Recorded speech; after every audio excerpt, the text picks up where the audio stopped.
Bien-aimés dans le Seigneur, peuple de Dieu, nous tirons notre déclaration de foi de ce matin de l'évangile de Jean, chapitre 1, verset 14.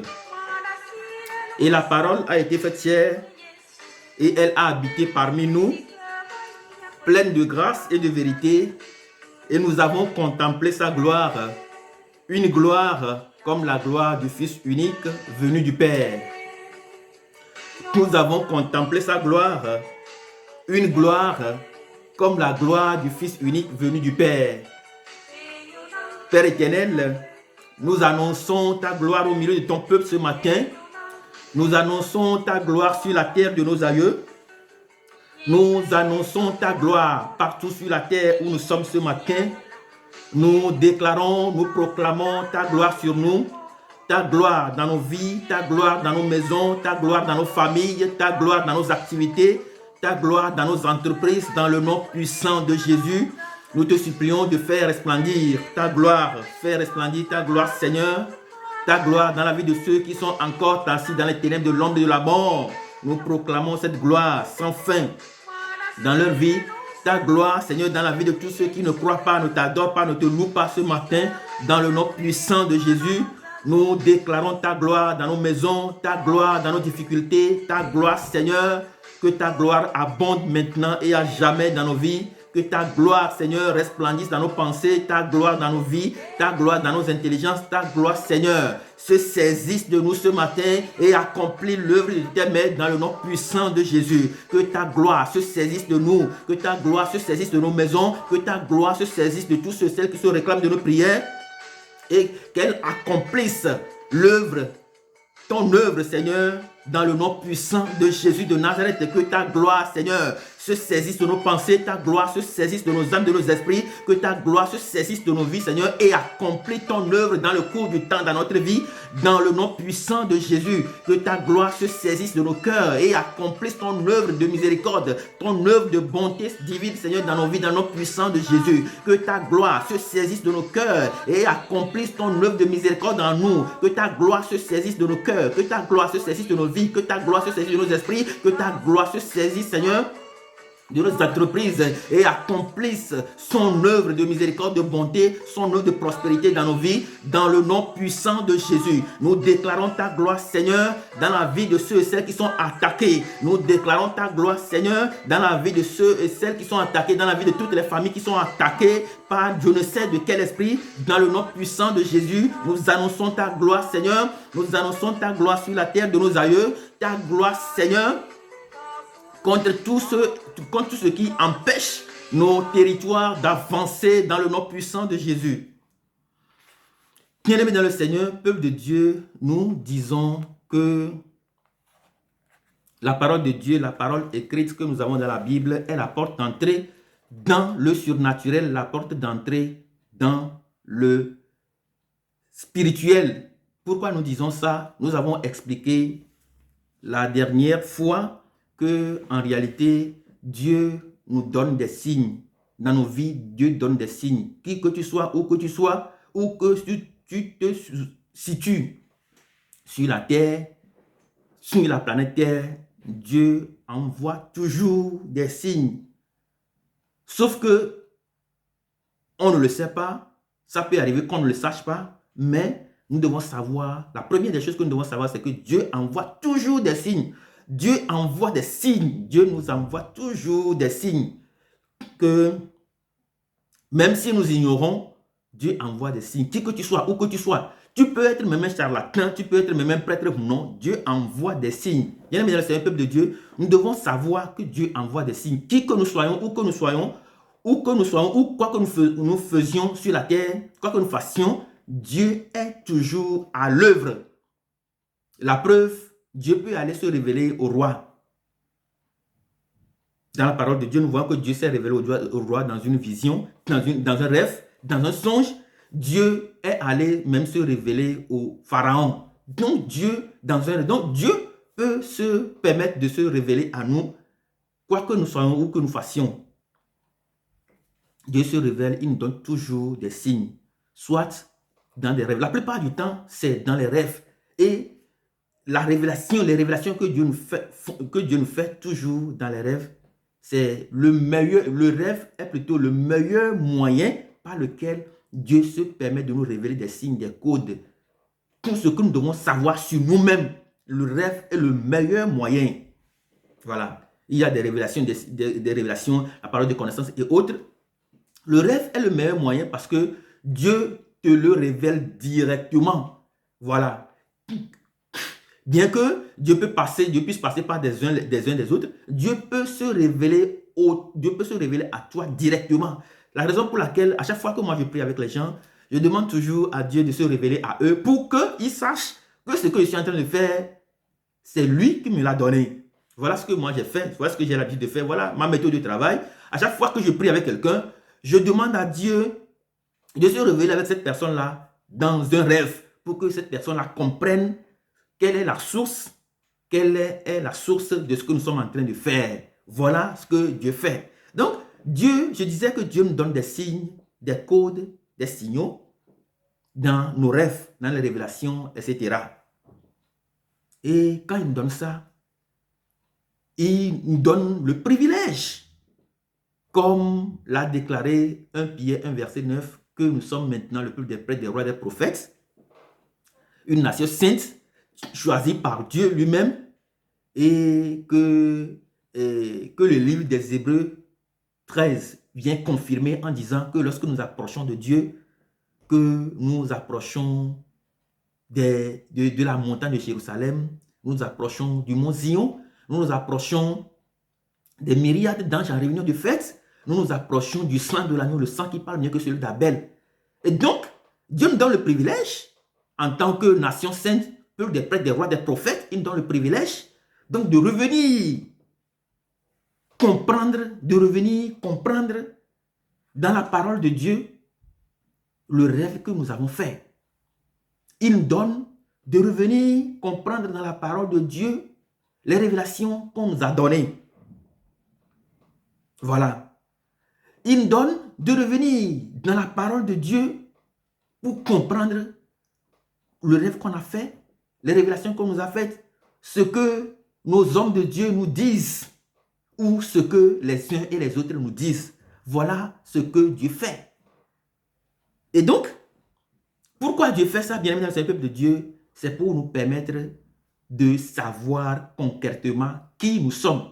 C'est ce que je disais la dernière fois, que Dieu nous permet de nous identifier, de nous donner notre identification à travers nos rêves, les signes, les signaux, les codes, les rêves que Dieu nous donne à travers nos rêves. Donc, Dieu se révèle à nous dans nos rêves et il nous donne le privilège en tant que cette nation sainte, ce peuple choisi au prix du sang de l'agneau, ce peuple qui s'est approché du sacrifice, du seul sacrifice pouvant sauver l'humanité. C'est un grand privilège. Et donc, nous revenons à la parole de Dieu, voir dans cette parole qui est le miroir sans tache de l'activité de Dieu, pour voir quelle est l'authenticité du rêve que Dieu nous a donné. Quelle est l'authenticité de la parole de connaissance, de la révélation que les uns et les autres nous font.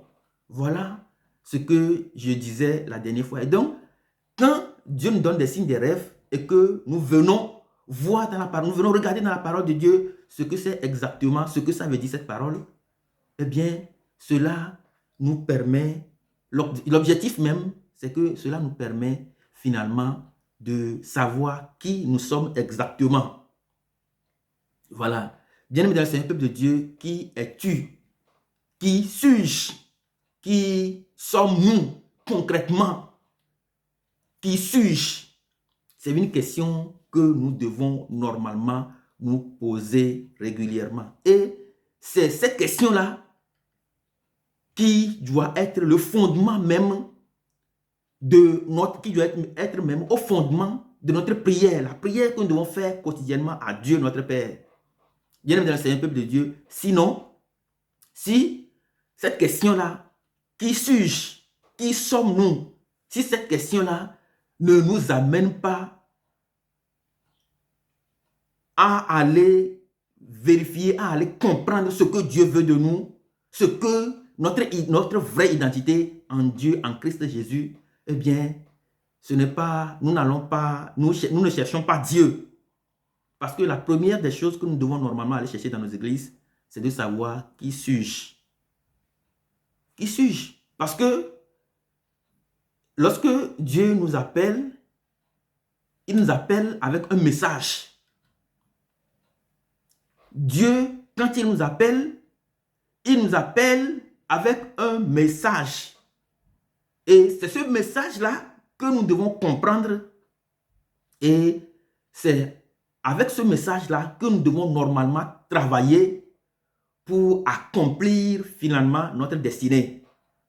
Bien-aimés dans le Seigneur, peuple de Dieu, c'est donc le fondement même de notre vie de chrétienté.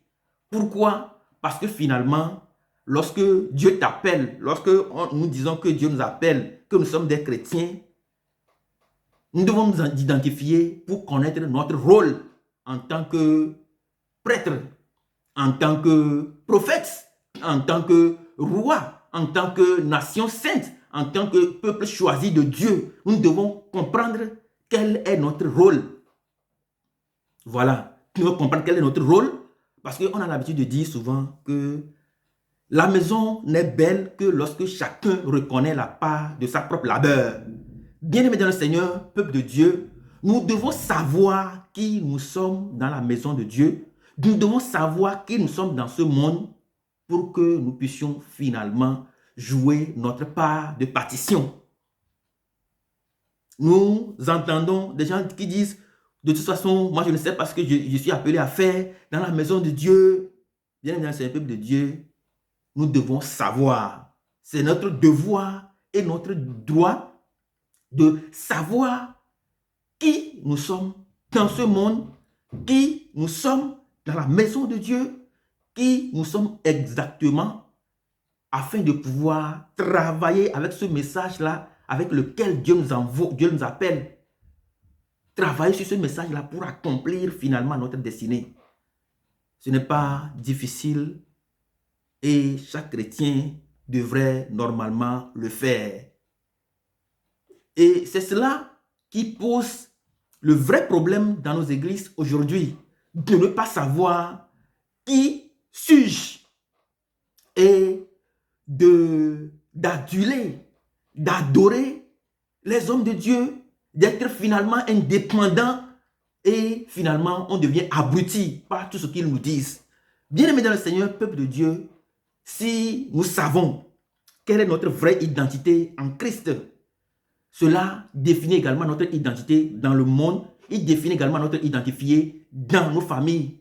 Si nous savons cela, bien-aimés dans le Seigneur, peuple de Dieu, nous allons finalement éviter beaucoup de choses.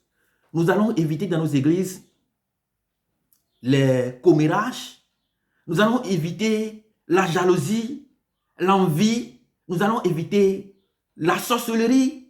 Nous allons éviter tout ce qui nous encombre dans nos vies. Nous devons savoir quelle est notre vraie identité. Et je dis que Dieu nous le révèle à travers nos rêves, à travers les révélations, les songes, les visions, peu importe, à travers nos discussions, nos discussions avec les uns et avec les autres, Dieu peut se révéler à nous et nous dire ce que nous devons normalement devenir.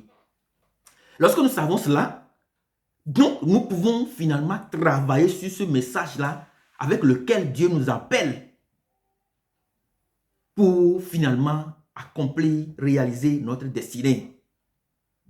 Sans cela, eh bien, nous allons aduler les gens, nous allons adorer les gens, nous allons courir après les gens, nous allons rentrer dans une sorte de comparaison. Dieu, dans une sorte de comparaison, dans une sorte de compétition. Voilà un peu la problématique fondamentale dans nos églises. Parce que finalement, nous ne connaissons pas ce pourquoi Dieu nous appelle. nous ignorons notre vraie identité. Quand Dieu nous appelle, c'est pour... Quand Dieu nous appelle, peuple, nation sainte, peuple des prêtres, des rois, des prophètes, peuple qui est choisi au prix du sang de l'agneau, c'est pour faire quelque chose. C'est pour accomplir quelque chose. C'est pour accomplir une vie. Et chacun de nous a une vie à accomplir. Chacun de nous a quelque chose à accomplir. Et nous devons savoir que Dieu nous adresse un message particulier qui se retrouve d'ailleurs dans nos rêves. Malheureusement, certains parmi nous vont nous dire qu'à chaque fois qu'ils font des rêves, ils oublient. Bien aimé dans le Seigneur, peuple de Dieu, c'est une mauvaise chose de rêver et d'oublier le rêve qu'on a fait. Il faut de la concentration, il faut de la méditation, il faut de la parole de Dieu pour corriger cette erreur-là dans nos vies. Bien aimé dans le Seigneur, peuple de Dieu, pourquoi donc nous sommes appelés à savoir et pourquoi nous sommes appelés à capter les signes, les codes que Dieu nous envoie.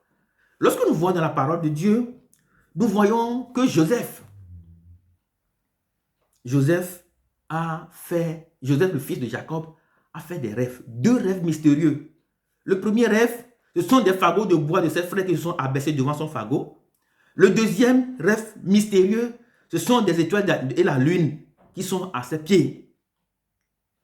Et c'est ce que Dieu lui a révélé. Et Dieu nous révèle tout chacun quelque chose qui est lié à notre destinée. C'est important. Quel que soit l'âge que nous avons, Dieu peut encore nous révéler des choses. Il n'est pas toujours tard. Nous voyons également Samuel dans 1 Samuel 3, verset 3 à 10.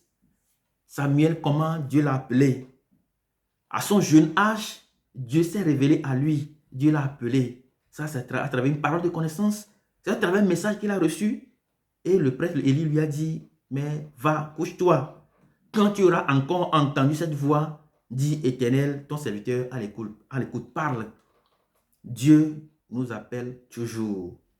Dieu nous appelle et nous devons savoir que la parole de Dieu, les rencontres que Dieu a faites avec les personnages bibliques, ce sont des rencontres vraies, ce sont des rencontres qui sont fondées et ces expériences de la parole de Dieu doivent nous amener à des hauteurs, doivent nous amener à avoir un autre regard sur qui est réellement Dieu. Maintenant, bien dans ce peuple de Dieu, la deuxième question que nous nous posons maintenant, pourquoi devons-nous éclairer les rêves, les révélations, les songes que nous avons faits à travers la parole de Dieu? Pourquoi c'est au crible de la parole de Dieu? Pourquoi c'est à travers la parole de Dieu? Pourquoi c'est à travers cette parole, ce message de Dieu que nous devons normalement nous éclairer sur nos rêves, nos révélations, nos visions, qui sont des messages qui sont liés à nos destinées? Je vais donner 2 références. La première référence, c'est dans le livre de Genèse 41. Nous pouvons lire toute l'histoire de... nous pouvons donc lire toute l'histoire de Joseph, fils de Jacob, pour voir comment il a été appelé à interpréter le rêve du pharaon. Voilà. Là, le pharaon a fait un rêve et il était tellement agité. Mais la Bible déclare que finalement, au-delà de tous les magiciens, les astrologues, tous ceux qu'il a, des sorciers qu'il a dans sa maison, la Bible dit, au-delà de tout ça, seul un homme venant de Dieu, Joseph, serait capable d'interpréter ce rêve et donc serait capable également d'accomplir ce qu'il a interprété. Nous pouvons lire tout le livre de Genèse, nous pouvons lire Genèse 41, et nous allons voir comment, au-delà des sorciers, au-delà des marabouts, au-delà des occultistes, au-delà de je ne sais quelle secte, au-delà de tout esprit, au-delà de la sorcellerie, au-delà des astrologues, au-delà des magiciens. Seul un homme venant de Dieu, seul quelqu'un qui a pris sa source en Dieu, pouvait finalement interpréter le rêve de Pharaon. Bien-aimé dans le Seigneur, peuple de Dieu, c'est la raison pour laquelle nous devons venir et lire et interpréter notre rêve, nos visions de révélation à travers la parole de Dieu. Si Joseph venait de Dieu, ça veut dire qu'il venait avec la parole et l'esprit. Et donc, c'est donc à travers la parole de Dieu et à travers l'Esprit Saint que nous devons normalement éclairer nos rêves pour connaître notre vraie destinée dans le Seigneur, dans ce monde qui court à la dérive, afin de pouvoir travailler sur le message avec lequel Dieu nous appelle pour accomplir finalement notre destinée. Cela nous évite donc des erreurs dans la vie. Deuxième référence, pourquoi c'est à travers la parole de Dieu que nous devons éclairer nos rêves, nos songes, nos révélations. Parce que lorsque nous lisons Daniel 2, nous voyons ce qui s'est passé. Daniel 2 relate donc l'histoire du roi qui a fait un rêve. Le roi a fait un rêve, un songe. Il se lève et il dit à ses sujets, aux magiciens, aux sorciers, aux astrologues qu'il a dans son royaume, de lui expliquer le rêve. Mais il dit qu'ils doivent expliquer le rêve en commençant ce songe-là, en commençant même pas dire exactement ce songe, ce dont il s'agit. Lui, le roi, il a oublié le rêve qu'il a fait. Il a oublié le songe qu'il a fait. Mais il demande aux astrologues, à tous ces sujets, aux magiciens, aux sorciers, à tous ceux qui l'entourent, de lui révéler d'abord de quoi il s'agit dans le songe et de lui interpréter ce songe-là. Bien-aimé dans le Seigneur, peuple de Dieu, et celui qui, normalement, devait expliquer, devait interpréter ce songe, c'est quelqu'un qui devrait venir de Dieu. C'est quelqu'un qui a l'esprit de Dieu, c'est quelqu'un qui a la parole de Dieu, c'est quelqu'un qui connaît finalement Dieu. Et nous verrons donc avec la suite de l'histoire comment Daniel a demandé au roi, Daniel est retourné voir le roi et lui dire de lui donner quelques temps pour pouvoir finalement, pour avoir une idée, pour avoir une révélation du Seigneur par rapport à la demande du roi. Et la Bible dit, déjà dans le livre de Daniel 2, à partir du verset 18, nous voyons que Daniel s'est engagé résolument dans la prière. Daniel s'est engagé résolument dans la prière avec ses 3 compagnons et ils sollicitaient donc la miséricorde de Dieu. Ils ont sollicité la miséricorde de Dieu pour que, à travers cette miséricorde-là, Dieu peut leur faire cette grande révélation au sujet du songe de Daniel, au sujet du songe, du roi. Bien-aimé dans le Seigneur, peuple de Dieu, Daniel a demandé l'appui de Dieu, Daniel a demandé l'aval de Dieu, Daniel a sollicité la miséricorde de Dieu Tout-Puissant pour avoir le songe en entier et pour avoir son interprétation. Que faisons-nous quand nous rêvons? Bien-aimés dans le Seigneur, peuple de Dieu, que faisons-nous quand nous rêvons et que quand nous nous levons? Nous avons tous, dans nos premiers pas, dans la connaissance de Dieu, ou bien à un moment donné de l'histoire de notre vie, à chaque fois que nous rêvons, nous courons d'après les autres, nous courons d'après les frères, nous courons d'après les sœurs, nous courons d'après les personnes que nous croyons avoir cette capacité-là de pouvoir nous expliquer ce que Dieu nous a dit dans nos rêves.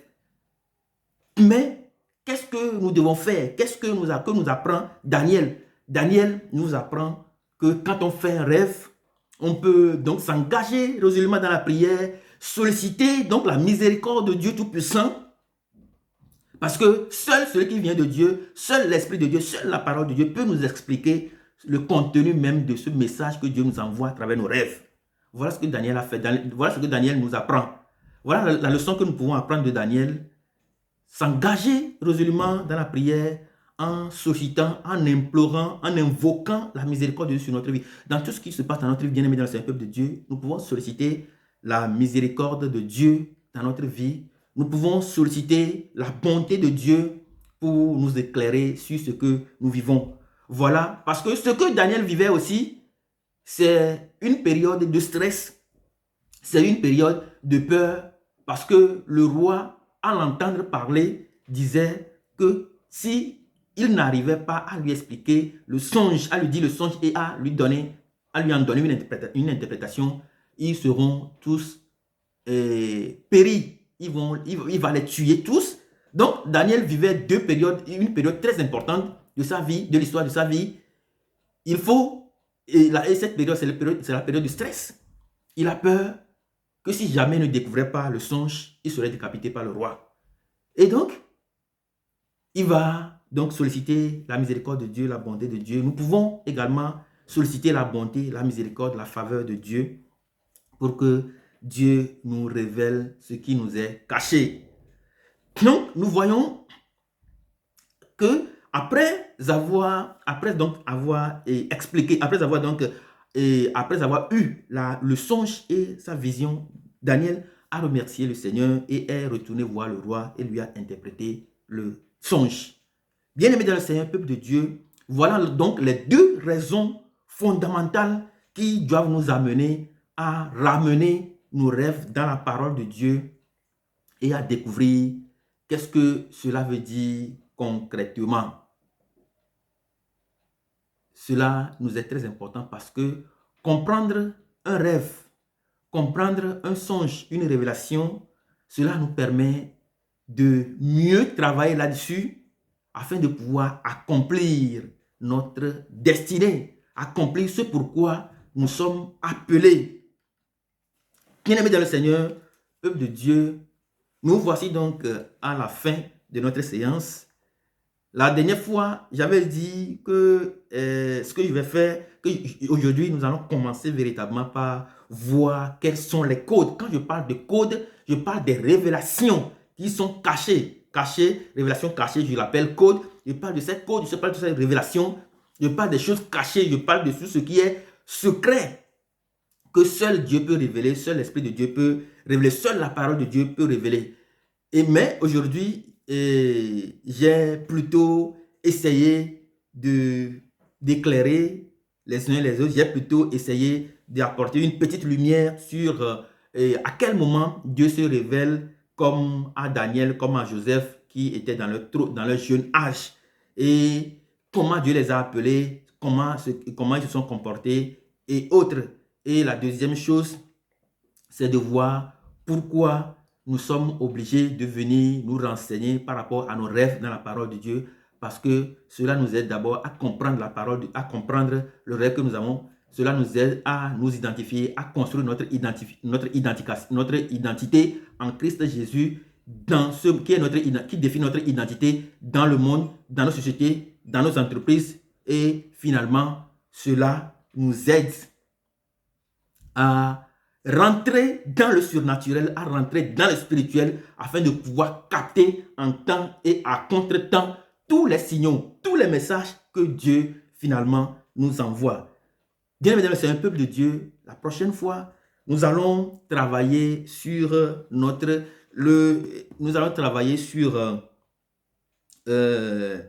l'évangile de Jean, chapitre 1, verset 14, que nous avons prise aujourd'hui pour notre proclamation de foi. Nous allons travailler sur ce verset et nous allons parler du concept de fils unique. Je veux dire ici simplement que fils unique, à mon humble avis, c'est donc le fils unique, à mon humble avis, c'est donc un élu. Et dans chacune de nos familles, nous avons des fils uniques. Fils unique, ça veut dire des gens qui sont uniques en leur genre. Des gens qui sont donc des fils conducteurs de nos familles. Il y en a partout dans nos familles, il y en a partout dans nos maisons, il y en a partout dans nos quartiers, il y en a partout dans nos villages, il y en a partout sur la terre de nos aïeux, il y en a partout, un peu partout dans le monde entier. Il y a des personnes qui sont qui sont des élus, que j'appelle des fils uniques parce qu'ils sont uniques en leur genre. Ils sont des lumières pour nos familles, ils sont des fils conducteurs de nos familles, ils sont des prises dans nos familles, des prises dans nos maisons sur lesquelles nous devons finalement, normalement, nous brancher maintenant et à jamais. C'est de cela dont nous allons parler la prochaine fois. Fils unique. Qu'est-ce qui caractérise ce fils unique? Et nous allons voir dans nos familles, il y a de ce type de personnes qui sont dans nos familles. Ce sont des gens que nous avons délaissés. Ce sont des gens qui sont toujours isolés. Ce sont des gens vers qui nous revenons si nous avons besoin d'eux. Ce sont des gens que nous rejetons et après nous revenons tirer nos conseils d'eux. Ce sont des gens qui sont des références dans nos familles que nous avons oubliés, abandonnés, que nous avons rejetés, que nous avons lapidés et vers qui nous revenons après pour leur tirer de nos conseils. Et Dieu nous révèle ce passage pour que nous puissions en faire une méditation et voir quels sont ces fils uniques-là, quels sont ces fils uniques-là que nous avons ou que nous sommes dans nos maisons, dans nos quartiers et quel est le rôle que Dieu attend de nous. Nous allons voir ça à travers Jean chapitre 1, verset 14. La parole a été faite chair et elle a habité parmi nous, pleine de grâce et de vérité. Et nous avons contemplé sa gloire, une gloire comme la gloire du Fils unique venu du Père. Il y a les fils uniques dans nos maisons qui habitent au milieu de nous comme pleines de grâce et de vérité que nous avons toujours essayé de rejeter, d'abandonner et que par moment nous revenons et vers qui par moment nous revenons tirer des conseils. Nous allons voir la prochaine fois qu'est-ce que le Fils unique, qui est ce Fils unique-là et quel est le rôle de ce Fils unique-là et comment ces Fils uniques-là doivent travailler incessamment pour relever le défi qui les attend dans leur famille, le défi qui les attend dans les églises, le défi qui les attend dans le monde, le défi qui les attend sur les territoires, le défi qui les attend dans le monde partout où ils iront. Dieu nous bénisse abondamment, Dieu bénisse notre dimanche et que la gloire de Dieu resplendisse maintenant et à jamais dans le nom de Jésus-Christ. Amen.